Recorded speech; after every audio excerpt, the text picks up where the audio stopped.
Assalamu alaikum. Welcome to my YouTube channel. Today we will discuss chapter number 9 similar figures. Similar figure का सबसे पहले हम introduction देखते हैं। इंट्रोडक्शन में जो इसको सबसे पहले इंट्रोड्यूस करवाया था वो ग्रीक मैथमेटिशियन थे इकोलॉइड्स। इसने अपनी बुक दी एलिमेंट्स के अंदर इसकी सबसे पहले जो है प्लेन ज्योमेट्री की बुनियाद रखी थी और उसके अलावा बेटा सिमिलर ट्राइंगल के बारे में बताया और पॉलीगॉन्स के बारे में बताया। पॉलीगॉन क्या होता है, यहाँ पे एक डेफिनेशन लिखी हुई है, आपने लिख लेनी है और याद कर लेनी है। पॉलीगॉन 3 और more than 3 sided close figure होती है। क्लोज फिगर ऐसी फिगर होती है जो कि बंद होती है, जैसे कि लाइक दैट ट्राइंगल, ये क्लोज फिगर है।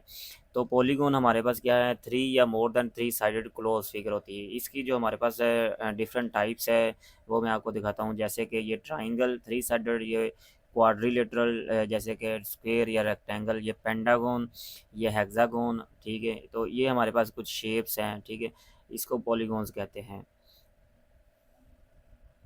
नेक्स्ट है सिमिलरिटी ऑफ पॉलीगॉन। सिमिलरिटी यानी कि सिमिलर फिगर्स कौन सी फिगर्स होती है, इसकी दो खसूसियात हैं। सबसे पहले वो उनका जो है शेप वो सेम होनी चाहिए। अगर हमारे पास दो ट्राइंगल है वो ट्राइंगल ही होनी चाहिए। ठीक है, एक ये ट्राइंगल और दूसरी ये ट्राइंगल। ठीक है, ये ना हो कि एक ट्राइंगल हो और दूसरी हमारे पास कोई सर्कल आ जाए। तो इस तरीके का नहीं, शेप उनकी क्या होनी चाहिए, सेम होनी चाहिए। साइज़ जो है वो डिफरेंट होना चाहिए।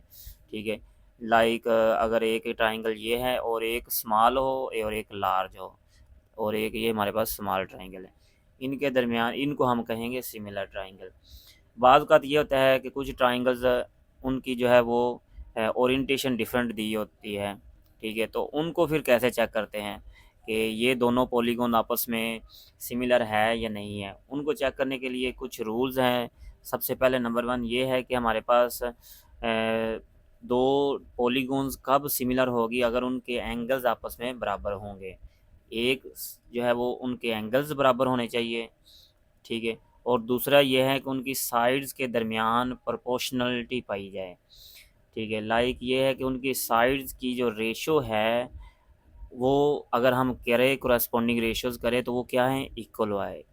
अगर हम मैं आपको एक एग्जांपल दे के समझाता हूँ, आपको समझ आ जाएगी अच्छे से। अगर हम यहाँ पे दो पॉलीगॉन्स ड्रा करते हैं एक पॉलीगॉन ये मैंने ड्रा कर दी, ठीक है, और दूसरी पॉलीगॉन मैंने ये ड्रा कर दी। ठीक है, और इसका साइज़ मैं रख देता हूँ 2, 3, 4, और इसको मैं 4, 6, 8 रख देता हूँ। अब इनकी ये जो साइड है इसके कोरस्पोंडिंग साइड ये है, तो अगर हम इनके दरमियान रेशो ले, मैंने यहाँ पे आपको बोला था दूसरा ये कोरस्पोंडिंग जो है corresponding sides ratio of corresponding sides are equal. तो हम अभी वो प्रूव करते हैं।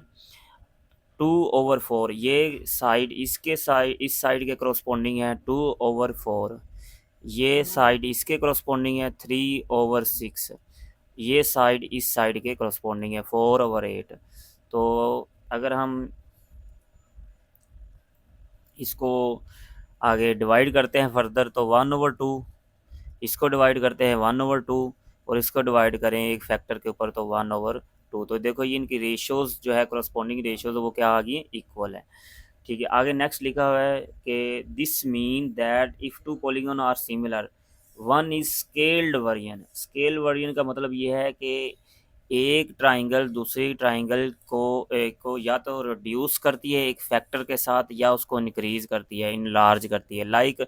जैसे मैंने इस जो ट्राइंगल को 2 से मल्टीप्लाई किया था, यानी 2 के फैक्टर से इसको बढ़ाया था। 2 2 ज़ार 4, 2 3 ज़ार 6, 2 4 ज़ार 8, यानी कि हम कह सकते हैं ये 2 जो है ये स्केल फैक्टर है जो इसको इनलार्ज कर रहा है, बाज़ का तो रिड्यूस भी करते हैं। ठीक है, तो इस स्केल वर्जन का मतलब ये है जी। नेक्स्ट बेटा हमने आइडेंटिफिकेशन करनी है ट्राइंगल कब सिमिलर होंगी, उसके लिए 4 रूल हैं।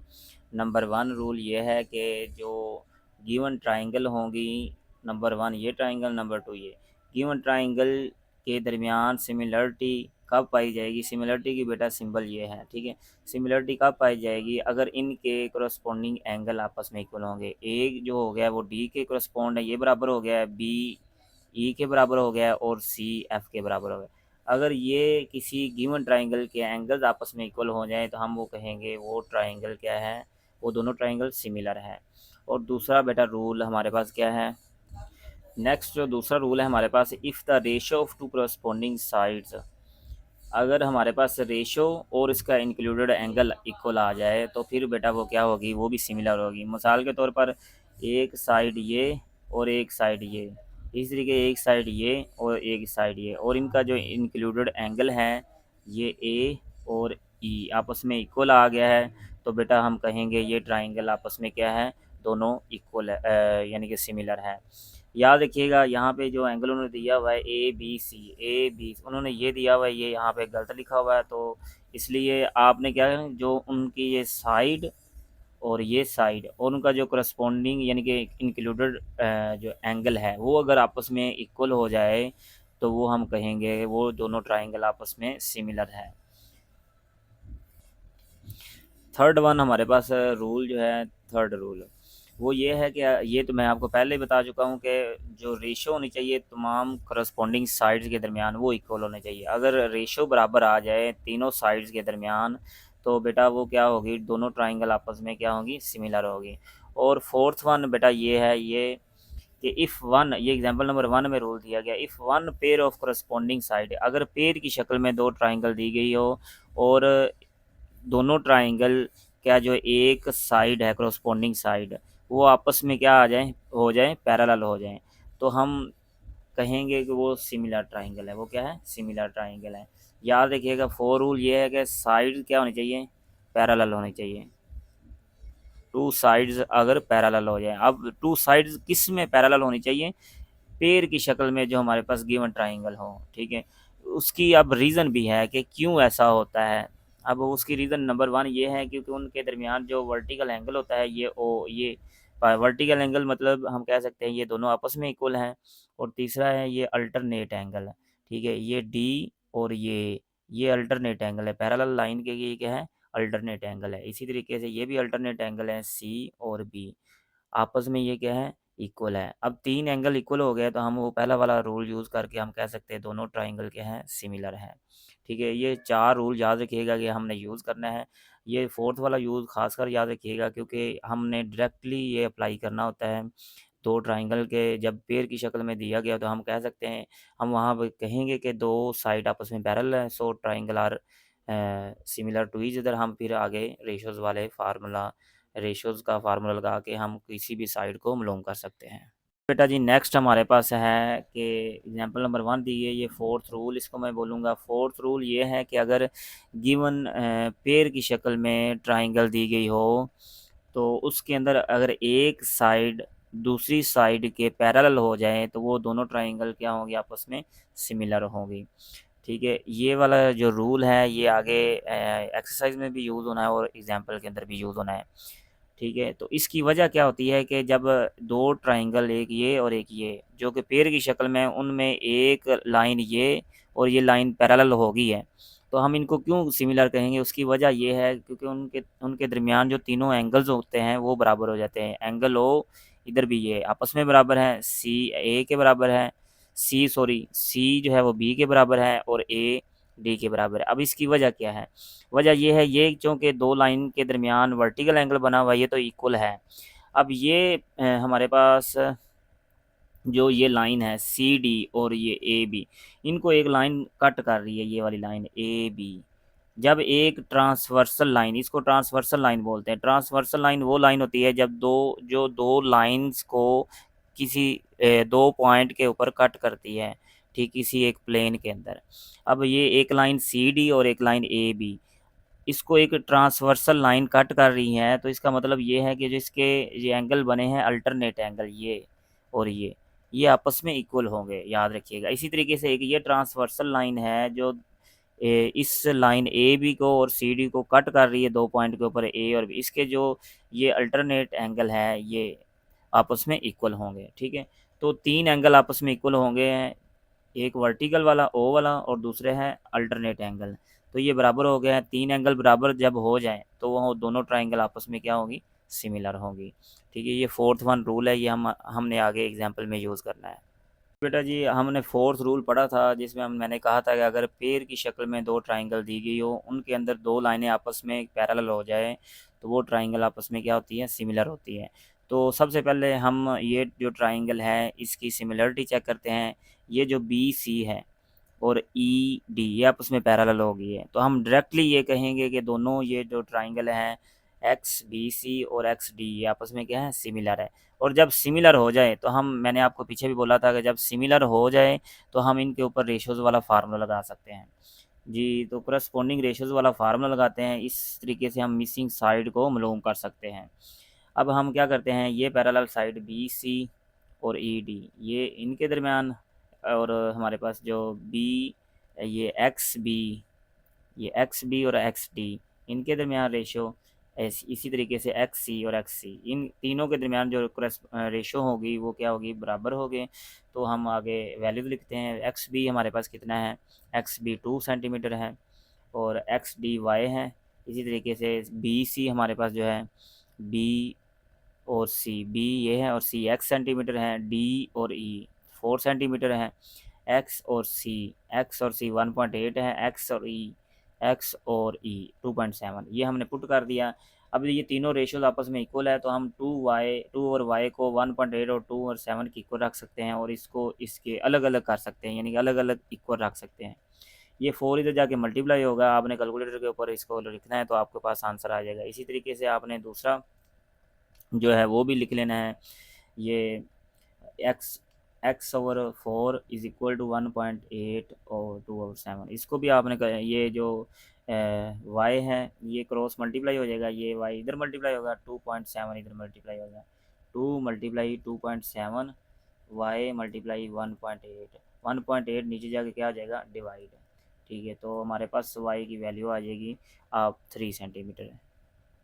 नेक्स्ट हमारे पास जो है वो क्वाड्रिलेटरल के दरमियान हमने सिमिलरिटी चेक करनी है, तो उसके लिए भी सिमिलर रूल है जो हमने पीछे यूज़ किए थे कि एंगल्स बराबर होने चाहिए और उनकी रेशियोज़ बराबर होने चाहिए। सबसे पहले हम चारों एंगल मालूम कर लेते हैं। ये 90 का दिया हुआ है, ये भी 90 का है। ठीक है, ये 120 का जो चौथा एंगल है डी वो हमें नहीं पता, तो पहले हम एंगल डी मालूम कर लेते हैं। एंगल डी आपको पता है ये क्वाड्रिलेटर है, क्वाड्रिलेटर में सम ऑफ ऑल एंगल 360 होता है, तो 360 में सभी को माइनस कर देते हैं, -90 -120 और माइनस ये हमारे पास 90। तो इसको हम जब माइनस करेंगे तो हमारे पास एंगल जो डी आ जाएगा वो हमारे पास आएगा 60 डिग्री। तो ये हमारे पास कितना आ गया, 60 डिग्री। ठीक है, अब ये 90, ये 90। इसी तरीके से अगर हम इसका भी हम मालूम कर लेते हैं, ये 90 दिया गया है, ये 120, ये 60, ये नहीं मालूम, तो एंगल जो हमारे पास जी है, तो sum of all angle is equal to 360, तो इसको माइनस कर देते हैं, 90 -120 और -60, इनको आपस में माइनस करेंगे तो एंगल जी हमारे पास आ जाएगा 120। हमारे पास एंगल आ जाएगा 90, सॉरी एंगल 90। तो जी कितना आ गया, 90। अब हम ये चारों एंगल हमें मालूम हो गए, ये आया हमारे पास 60 और ये एंगल कितना आ गया जी 90। तो चार एंगल मालूम हो गए। अब हम पहला एंगल वाला जो है वो रेशियो एंगल वाला जो रूल वो यूज़ करते हैं। नंबर 1, ए के करस्पॉन्डिंग एंगल ई है, ये आपस में इक्वल है, एंगल ए एंगल ई के इक्वल हो गया है।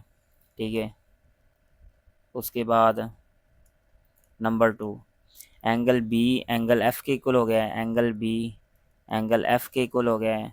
उसके बाद नंबर 3, एंगल सी जो है वो सी 90 है। ठीक है, एंगल सी इक्वल हो गया है एंगल जी के, और एंगल डी जो है वो 60 एच के इक्वल हो गया है, एंगल डी इक्वल हो गया है एंगल एच के। ठीक है, तो ये देखो चार एंगल्स जब बराबर आ गए तो हम कह सकते हैं कि जो हमारे पास ये क्वाड्रिलेटरल है ये आपस में क्या है, सिमिलर है, यानी कि ए बी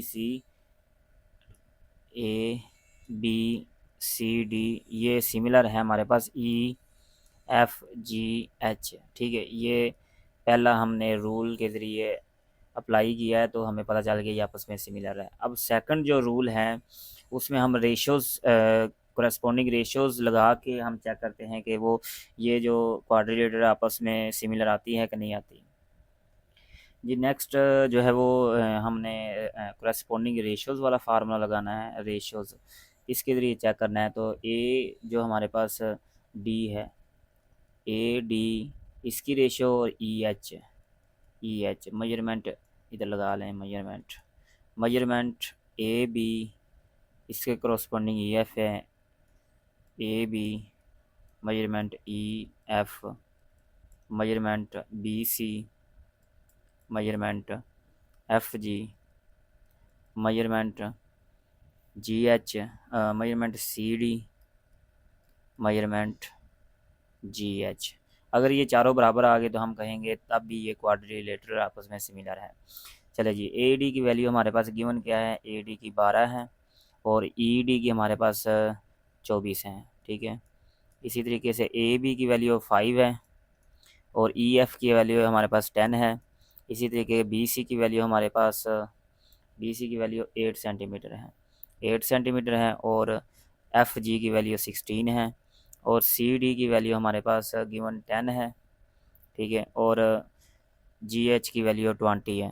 तो हम इसको डिवाइड करते हैं, 12 वन ज़ार 12, 12 टू ज़ार 24, 5 वन ज़ार 5, 5 टू ज़ार 10, 8 वन ज़ार और 8 टू ज़ार 16, 10 वन ज़ार 10 टू ज़ार 20। तो इसके में हम देख सकते हैं 1/2 is equal to 1/2 is equal to 1/2 is equal to 1/2। तो ये रेशियोज़ देखें आपस में इक्वल आ गई तो हम कह सकते हैं so we can say that कि ए बी सी डी ये क्वाड्रिलेटरल आपस में इक्वल हैं।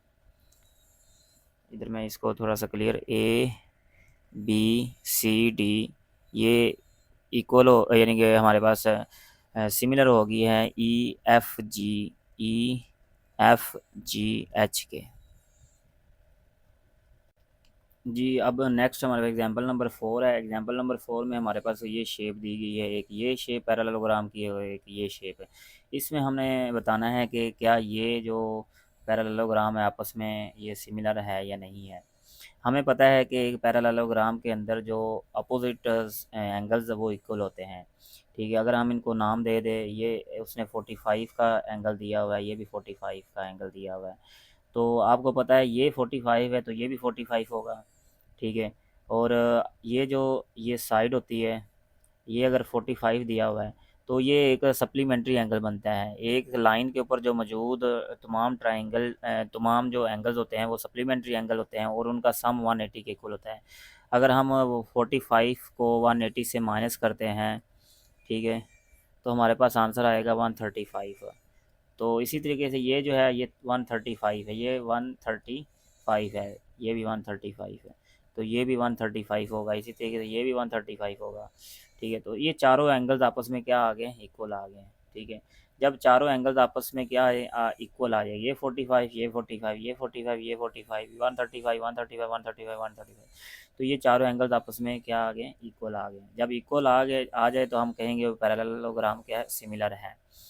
अब हम इसमें रूल नंबर 2 यूज़ करेंगे जिसमें मैंने आपको बताया था कि अगर करस्पॉन्डिंग साइड्स के दरमियान जो रेशो है वो इक्वल आ जाए और उनका एंगल आपस में इक्वल हो तो वो ट्राइंगल आपस में क्या होंगे, सिमिलर होंगे।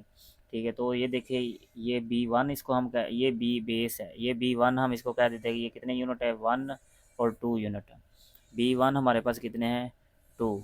इसी तरीके से ये B2 है। ठीक है, B2 हमारे पास बेटा कितनी है, 1 2 3 4 5 6। ठीक है, तो और इसके बाद ये एल हम हाइट कह देते हैं इसको H1, ये एक यूनिट है, H1 1, ये 1, ये 2, ये 3। तो H2 हमारे पास बेटा कितने हैं, 3। इनके दरमियान हम अगर रेशो निकालते हैं B1/B2 H1 ओवर H2। ठीक है, B1 हमारे पास 2 है और हमारे पास B2 कितना है, ये 6 है। 1 H1 1 है और H2 कितना है, 3 है। तो 1/3 1/3। देखिए ये रेशो आपस में आ गई और इनका जो एंगल इंक्लूडेड एंगल ये 45 है। ठीक है, ये भी 45 है। तो हम कह सकते हैं कि as corresponding sides are equal and their included angle are equal, so these parallelogram are similar to each other। ठीक है जी बेटा जी। नेक्स्ट हमारे पास एग्जांपल नंबर 5 है, जिसमें एक ऑक्टागोन जिसकी जो पैरामीटर है वो दिया है 48 सेंटीमीटर। जो ऑक्टागोन होती है उसकी 8 साइडें होती हैं। तो मैं आपको ड्रा करके दिखाता हूँ ऑक्टागोन को।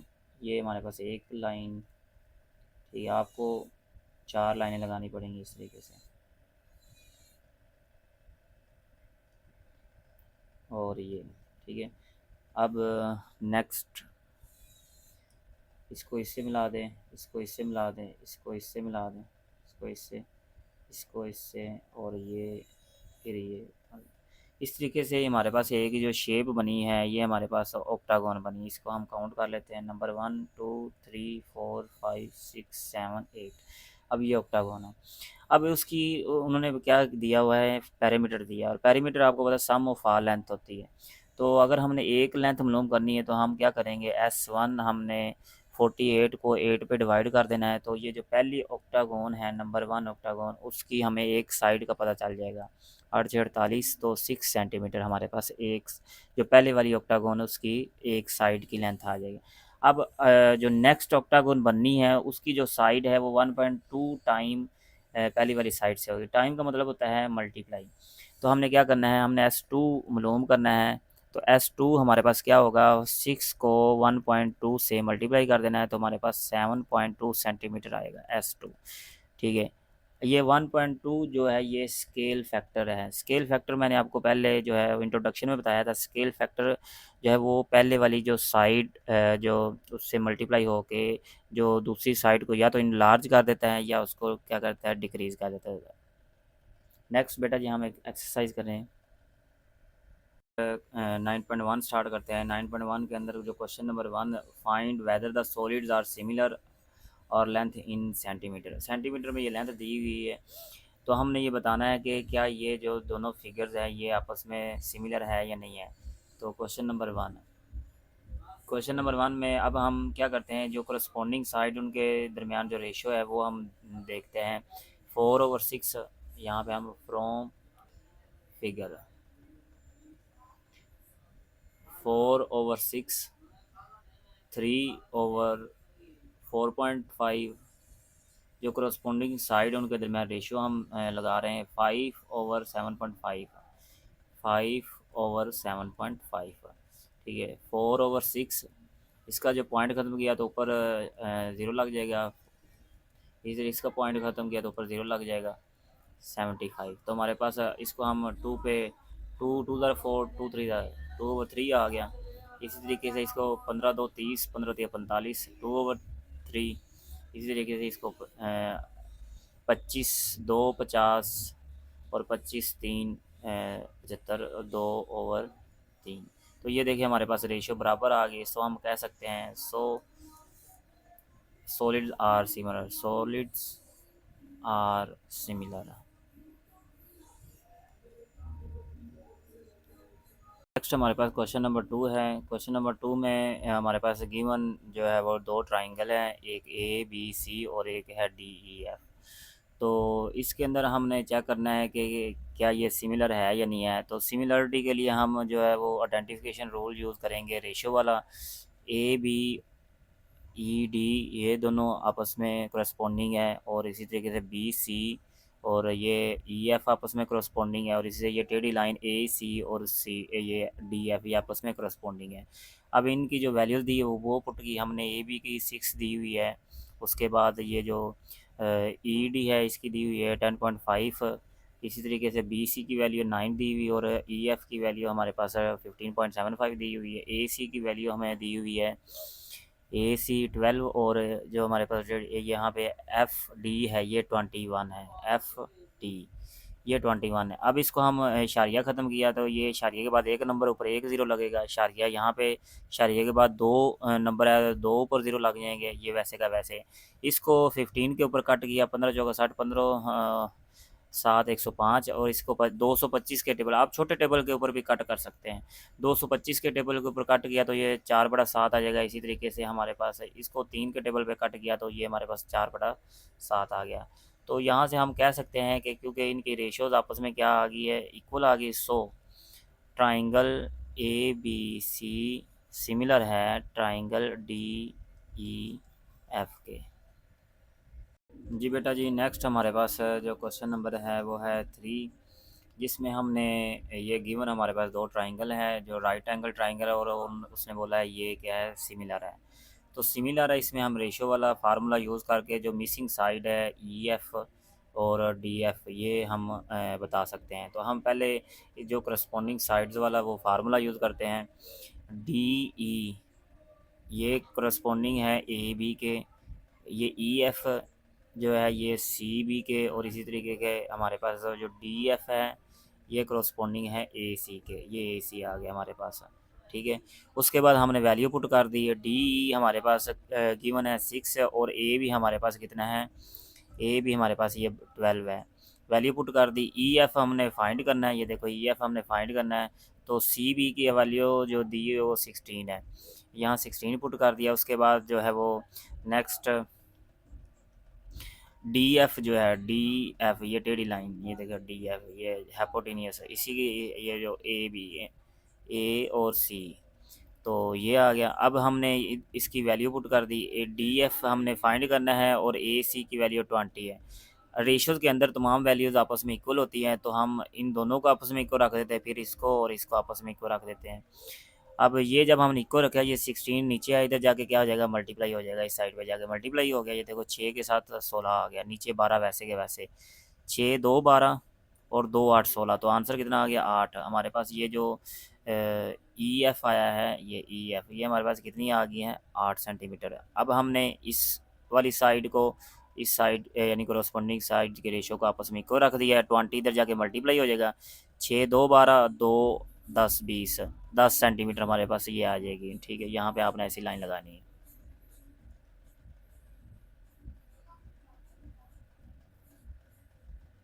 नेक्स्ट हमने जो है क्वेश्चन नंबर 4 करना है, इसका पार्ट 1। हमने जो आइडेंटिफिकेशन का रूल नंबर 4 पढ़ा था, जिसमें अगर दो पेयर की शक्ल में ट्राइंगल दी गई हो, जैसे कि ये दी गई है, तो अगर उसमें दो लाइंस दो साइड आपस में पैरेलल आ जाए, दो ट्राइंगल क्या होती है, दोनों ट्राइंगल आपस में सिमिलर होंगी। इसमें देखें ए बी ये पैरेलल है सी डी के, ए बी पैरेलल है सी डी के। सो हम कह सकते हैं ये दोनों ट्राइंगल जो है ए बी और सी डी, ये दोनों आपस में ट्राइंगल क्या होगी, सिमिलर होगी। अब इनके ऊपर हम रेशोज़ वाला फार्मूला लगा सकते हैं। ठीक है, रेशो वाला कोई भी दो साइडें आपस में जो है वो प्रोपोर्शनल कर सकते हैं हम। जो अननोन साइड है वो देख लें, हमें एक्स चाहिए, तो ये ई ए और ई सी, ठीक है, या ए ई सी ई, ये दोनों इनकी रेशो ए बी और सी डी, इन दोनों की रेशो आपस में इक्वल होगी। हमने वैल्यू पुट की, ए ई की वैल्यू हमारे पास, ए ई की वैल्यू है 7.5 और सी की वैल्यू है 3, ए बी की वैल्यू हमारे पास है एक्स और सी डी की वैल्यू हमारे पास है 1.2। तो वैल्यू पुट कर दी 1.2, ऊपर जाके मल्टीप्लाई हो जाएगा। इनको आपने कैलकुलेटर पर सोल्व किया तो 3 आपके पास आंसर आ जाएगा। तो हमारे पास अननोन वैल्यू आ गई। जी नेक्स्ट हमारे पास है बी सी डी, ये एक ट्राइंगल दी गई है। ये भी, इसमें भी देखें, ये भी एक पेड़ की शक्ल में दो ट्राइंगल दी गई है, एक बी ई एफ और एक बी सी डी। ठीक है, तो अब हमने ये चेक करना है, इसमें हमने फाइंड करना है एक्स। तो ये हमारे पास दो ट्राइंगल बनती है, एक ट्राइंगल ये बन रही है, ठीक है, और एक ये बड़ी वाली ट्राइंगल मैंने इधर अलग-अलग बना दी है, बी ई एफ, ये देखिए बी ई एफ बन रही है, और यहाँ से बी सी डी। तो ये इतनी लेंथ है जो है बी से लेकर ई पॉइंट तक, ये मैंने इधर पॉइंट लगा दिया, इतनी है 6, और आगे इधर से लेकर यहाँ तक एक्स है, तो यहाँ पे एक्स आ गया। ऐसे ही बी से लेकर एफ़ तक ये पॉइंट यहाँ बनता है, इसकी 8 है और इससे आगे जो है वो 3 है। तो ये इस तरीके से हमारे पास दो ट्राइंगल है। अब दो ट्राइंगल के अंदर दो साइडें आपस में पैरेलल है, ई एफ और सी डी आपस में पैरेलल हैं, तो हमारे पास दोनों ट्राइंगल आपस में क्या होगी, ये दोनों ट्राइंगल सिमिलर होगी। B C D B C D और बी ई एफ आपस में क्या होगी, ये दोनों पैरेलल होगी। अब हमने इसमें रेशो वाला फार्मूला लगाया है। रेशो वाला फार्मूला लगाने के लिए वो हम साइड्स यूज़ करेंगे जो कि हाँ अननोन साइड है। एक हमने ये एक्स फाइंड करना है, तो इसमें बी सी बटा बी, बी सी बटा बी, बी डी बटा बी एफ। अब ये जो बी सी है ये सम ऑफ टू साइड, ये एक्स प्लस सिक्स है या सिक्स प्लस एक्स, ये टोटल बनती है। सिक्स प्लस एक्स पुट कर दिया और बी ई की जगह पे बी ई, बी सॉरी ये बी ई है, इसकी जगह पे छः पुट कर दिया। उसके बाद बी डी जो हमारे पास है ये बी डी है, ठीक है। इसकी जगह पे हमने पुट कर दिया 8 + 3 और बी एफ की जगह पे हमने पुट कर दिया 8। तो ये 8 + 3 11, 6 उधर जाके मल्टीप्लाई हो जाएगा, ठीक है। ये 11×6 66, ठीक है। तो 6 इधर जाके माइनस हो गया, 8×6 48, 66 में से 48 के बाकी रह गए 6 16 और 2 18, 18 को 8 पे डिवाइड किया 2×25 ये सेंटीमीटर, बस एक्स की वैल्यू आ जाएगी। नेक्स्ट क्वेश्चन नंबर 4 का जो थर्ड पार्ट है उसको हम सॉल्व करते हैं, ठीक है। तो थर्ड पार्ट में ये हमारे पास पेड़ की शक्ल में ट्राइंगल दी गई है, लेकिन चूँकि इसमें कोई भी साइड आपस में पैरेलल नहीं है तो हम आइडेंटिफिकेशन रूल वो यूज़ नहीं कर सकते जिसमें पैरेलल वाला होता है, तो हम एंगल सिमिलर कर लेते हैं, एंगल इक्वल कर लेते हैं।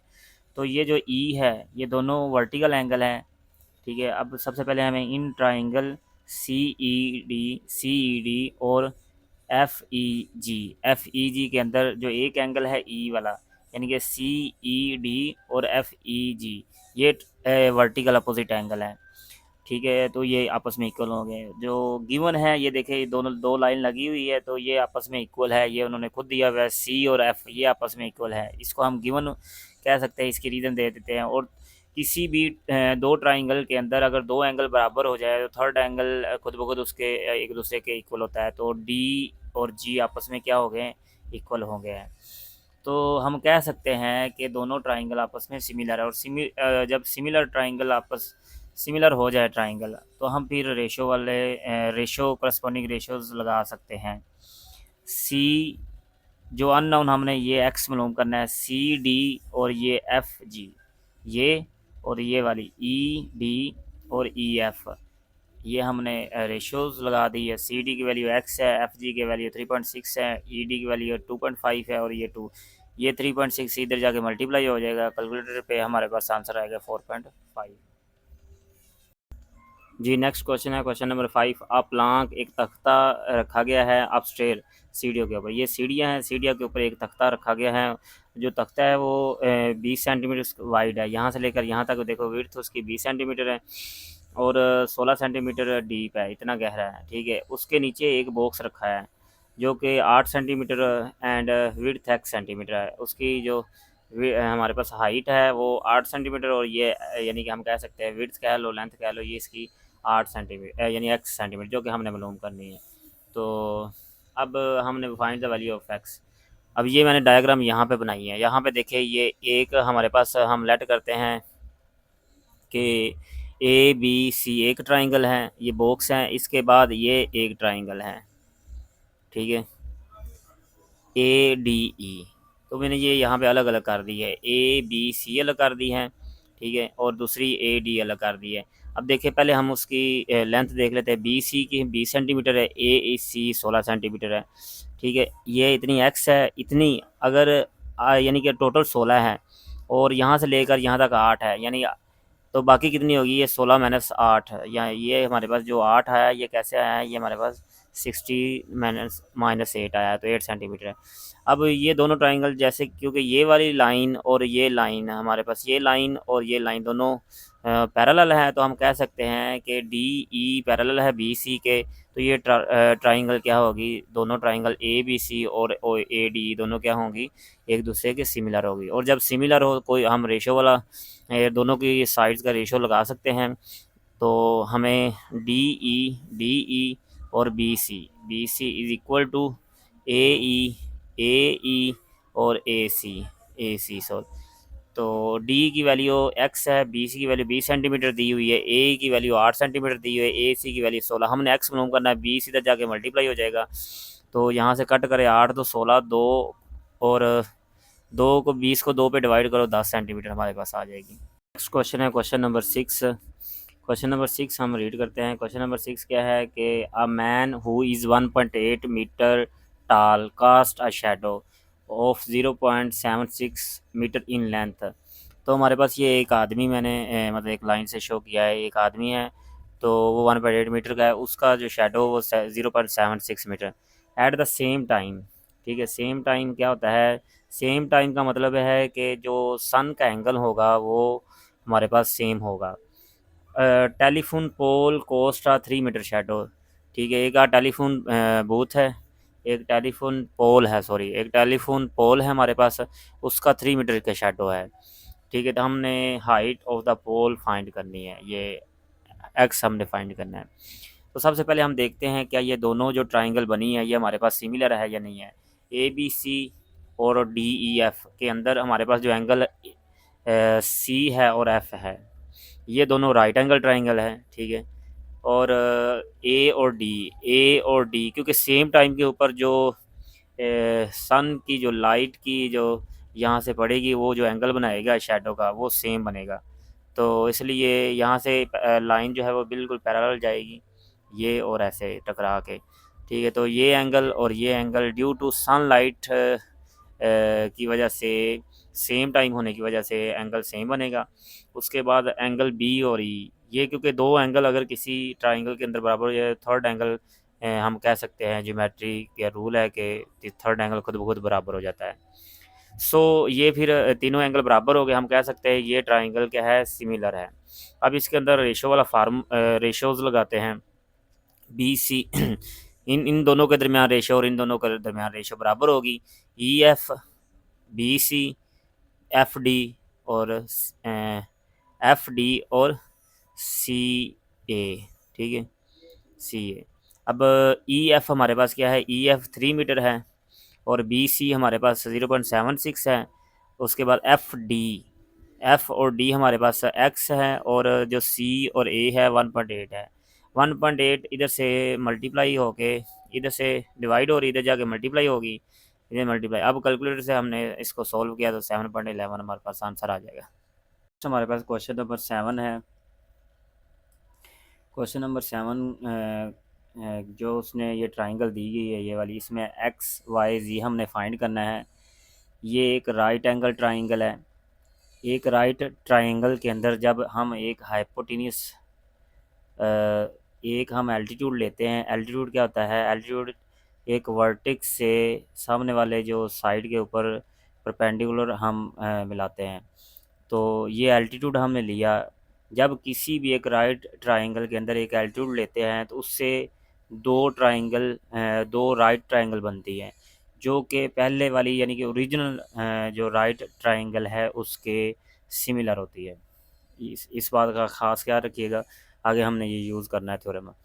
चले जी, हम सबसे पहले जो है वो ट्राइंगल यूज़ करते हैं ये वाली। इसमें हम वाई निकालना है। सबसे पहले हम ए बी सी डी, ये मैंने यहाँ पर बना दी है, ए बी सी और डी। इसमें सबसे पहले हम इसका इस्तेमाल करते हैं, इस ट्राइंगल का। ठीक है, इसमें ए डी सी ये एक राइट ट्राइंगल है। ठीक है, यहाँ पे देखिए ए डी सी एक राइट ट्राइंगल है। इसमें जो हमने निकालना है वाई, क्योंकि इसमें दो साइड दी हुई है, तीसरी साइड हम पाइथागोरस थ्योरम का इस्तेमाल करके निकाल सकते हैं।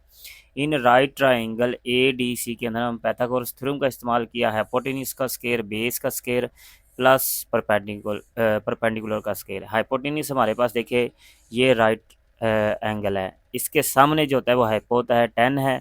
इसको बेस कंसीडर कर लो वाई और इसको 6, इसको परपेंडिकुलर कर ले, ये 6। 10 का स्क्वायर 100, 6 इधर जाके 6 का स्क्वायर 36, इधर जाके माइनस हो गया और 100 में से 36 गया, बाकी रह गया 64। दोनों साइड ऑफ एंड रूट ले लिए, काट गया तो y इक्वल टू 8 सेंटीमीटर आ गया। तो हमारे पास ये y इक्वल टू 8 आ गया है। अब हमने क्या यूज़ करना है कि अब हमारे पास ये दोनों ट्राइंगल आपस में सिमिलर हैं, क्योंकि मैंने आपको पहले ही थ्योरम बता दिया था। यहाँ मैं लिख देता हूँ, if an altitude is drawn on hypotenuse of right triangle triangle then two triangle formed which are equal to original. ये बात ख़ास ख्याल रखिएगा, ठीक है, इसको याद कर ले थ्योरम को कि फिर क्या होता है कि ये तीनों ट्रायंगल जो बनी होती है वो आपस में बराबर हो जाती है। तीनों ट्रायंगल कौन कौन सी बनी है? एक है A B C, A B D और ए डी सी। इनको हमने इक्वल यानी कि सिमिलर कर दिया। इनमें हमने दो का इस्तेमाल करना है, ये और ये वाली का, यानी कि इसका और ओरिजिनल का। ठीक है, तो हमने यूज़ की है ए बी सी और ए डी सी, जो मैंने यहाँ पर बनाई हुई है। इनका इस्तेमाल किया, आप देखें ये है हमारे पास राइट एंगल, इसके सामने वाला हैपो। हैपो की जो टोटल लेंथ है वो एक्स जमा सिक्स है। ठीक है, एक्स इतनी है, यहाँ से देखो ये लाइन जो है एल्टीट्यूड वाली है, तो ये सिक्स है, यहाँ पे देखो ये सिक्स है ये।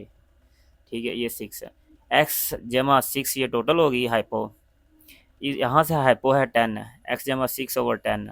ये बेस ले लो जी, और यहाँ से हमारे पास एट है, वाई कितना है एट, जी ओवर एट। और उसके बाद ये परपेंडिकुलर है हमारे पास टेन।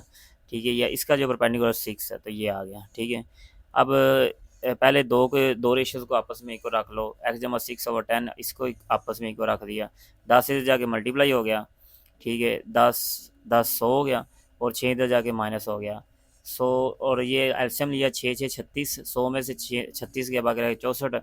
इसको हमने दो से कट किया, दो तीन छः और दो 32 64। 32 को 3 पे डिवाइड किया तो हमारे पास आंसर आया 10/2/3 सेंटीमीटर। अब हमने दूसरी रेशियो का इस्तेमाल करा, जी ओवर एट, 10/6। एट इधर जाके मल्टीप्लाई हो गया, और 10 को 8 से मल्टीप्लाई किया, 10 को 8 से मल्टीप्लाई किया 80 आ गया। एक मिनट, 10 को 8 से मल्टीप्लाई किया 80 आ गया, यानी कि 80 आ गया। 80 को अब 6 पे हम दो के टेबल पे कट कर देते हैं, 40/3। तो 40/3 को अब जब हमने डिवाइड किया तो इसका आंसर आया 13/1/3 सेंटीमीटर।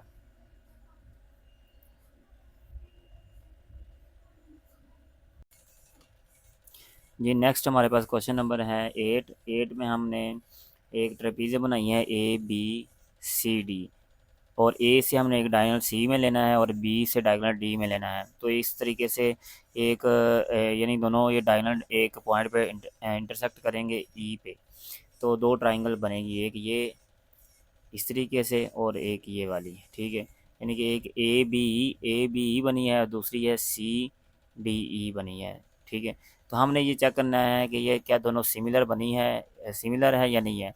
हम इसके ऊपर तीनों एंगल्स अगर इनके इक्वल हो गए तो हम कह सकते हैं कि दोनों सिमिलर है। तो ये जो ई पॉइंट है, ये जो कोना है, ये कॉर्नर दोनों का सेम है, तो ये अपोजिट वर्टिकल एंगल है। ठीक है, angle A E B D E C, ये आपस में अपोजिट वर्टिकल एंगल है। और ये जो लाइन दो है ये पैरेलल है, और ये ट्रांसवर्सल लाइन है। ट्रांसवर्सल लाइन के जो अल्टरनेट एंगल होते हैं वो बराबर होते हैं, ये और ये दोनों आपस में बराबर है। ई बी ए ई डी सी ये दोनों बराबर है, क्योंकि ये अल्टरनेट एंगल है। ठीक है, और इसी तरीके से हमारे पास ये ई ए बी और ई सी डी ये दोनों अल्टरनेट है। अब इसका मतलब ये दोनों ट्राइंगल क्या होगी, सिमिलर होगी। तो हम कहते हैं ये दोनों ट्राइंगल सिमिलर है। तो इसके अंदर किसी भी साइड की प्रोपोर्शन किसी भी साइड को प्रोपोर्शन हम किसी भी साइड को हम उसकी जो रेशो होगी वो हम बराबर रख सकते हैं। तो ये जो पैरेलल लाइन है ये और ये आपस में यानी कि इसकी रेशो 4/8 और x/3। ठीक है, तो 3 इधर जाके मल्टीप्लाई हो गया, 4 2 8, 3/2 आ गया, 3/2 को डिवाइड किया तो 1.5 सेंटीमीटर आ जाएगा। जी, नेक्स्ट हमारे पास जो क्वेश्चन है उसमें उसने कहा है कि एक रेगुलर डू डी कैगन है, ये एक ऐसी पॉलीगन होती है जिसकी साइड 12 होती है। तो उसका जो स्केल्ड फैक्टर है 1.1/2 है। ये एग्जांपल जैसा है। तो स्केल फैक्टर मैंने आपको बोला था जो ओरिजिनल साइड से वो मल्टीप्लाई होता है। इफ़ द पैरीमीटर उसने बताया है जो ओरिजिनल पॉलीगन है 72। पैरीमीटर इतना है, हम सबसे पहले उसका S1 फाइंड कर लेते हैं, यानी कि उसकी साइड ओरिजिनल की फाइंड कर लेते हैं। 72 को 12 पे डिवाइड करेंगे तो हमारे पास 6 आ जाएगी। अब ओरिजिनल यानी कि 6 है उसकी साइड। अब जितना डिक्रीज़ हुआ है या इंक्रीज़ हुआ है वो फैक्टर उसने बोला डिक्रीज़ हुआ है, यानी कि अब वो जो दूसरी डू डी कैगन बनेगी वो स्मॉल बनेगी। तो हम क्या करते हैं, length of the scale D D टैगन हमने डू कैगन हमने फाइंड करनी है, तो जो फैक्टर होता है स्केल फैक्टर उसको मल्टीप्लाई करते होते हैं। 6 को हमने क्या किया, जो फैक्टर है उससे हमने मल्टीप्लाई कर दिया 1/200। तो 200 जो है आपको पता है 6 1 6 बाई 200 आ गया। 200 से हमने रैशनलाइज कर दिया। ये 200 हमारे पास क्या हो जाएगा, 200 स्केयर बन जाएगा, और जिसकी वजह से ये अंडर कट जाएगा, 2 3 6 300, ये हमारे पास आंसर आ जाएगा। होप सो कि आपको ये वीडियो अच्छी लगी होगी। मेरे चैनल को सब्सक्राइब करें और वीडियो को लाइक करें, और बाकी स्टूडेंट्स के साथ भी आप शेयर करें। जज़ाकल्लाह।